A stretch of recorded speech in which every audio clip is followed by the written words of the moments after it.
السلام علیکم ورحمۃ اللہ وبرکاتہ۔ یہ ہمارے دوست آئے ہیں، کس علاقے سے ہیں؟ ننکانہ صاحب سے، یہ شیخ پورہ سے ہیں، اور آپ کہاں سے ماشاء اللہ؟ یہ امریکہ سے ہیں۔ بڑی مقامی لاہور کا ماشاء اللہ بڑی خوش بختی کی بات ہے، آج ہم مسجد قباء میں سارے اکٹھے ہوئے ہیں۔ یہ میلسی کے ہیں، یہ میلسی سے مسجد قبلتین میں ہم لوگ کھڑے ہیں۔ یہ وہ مقام ہم دیکھ رہے ہیں کہ جہاں یہ اوپر یہ جائے نماز مسلح بنا ہوا ہے، حضور یہاں کھڑے تھے اور صحابہ سب پیچھے کھڑے تھے یہاں پہ۔ آقا علیہ الصلوۃ والسلام نے جیسے ہی اپنے دل کا ارادہ بدلا، تبدیل کیا، آپ کا جو کیفیت تھی کہ خانہ کعبہ کی طرف آیا، تو اللہ پاک نے حضور سے فرمایا کہ اے محبوب، ہمیں ایک نماز تبدیل کرنی ہے، ہم اس کا وقت پہلے بتا دیتے ہیں، ایک نماز پہلے، یعنی 10 منٹ لیٹ ہوگی نماز، ہاں؟ تو میرے آقا علیہ الصلوۃ والسلام نے جس وقت اس کی قبلے کی تبدیل کرنے کا دل میں سوچا، تو رب نے فرمایا ان کو بتانے کی بھی ضرورت نہیں، اے محبوب اپنے رخ انور کو پھیر دو۔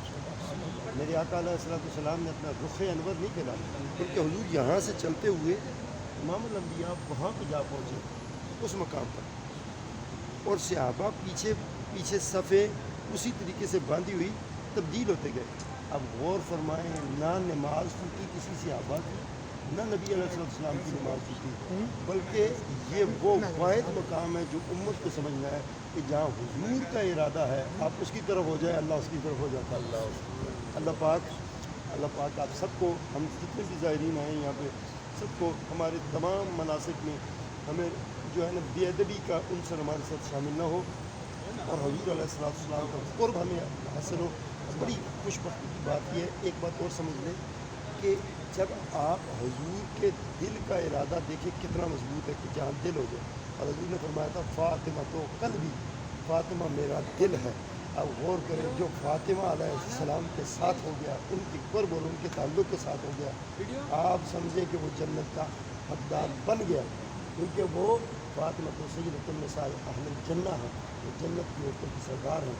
الحسن والحسین سید شباب اہل الجنہ، حسن اور حسین جنت کے نوجوانوں کے سردار ہیں۔ بڑے خوش بخت ہیں وہ لوگ جو ان سے اپنا تعلق اور وابستگی رکھتے ہیں۔ دیکھنے حضور کا دل جدھر مڑ جائے اللہ قبلہ موڑ دیتا ہے، کہ جنت کتنی دور ہے، پھر آپ اس جنت کی تلاش کر سکتے ہیں۔ اللہ پاک ہم سب کی حاضری قبول منظور فرمائے۔ وما علیہ الا البلاغ المبین۔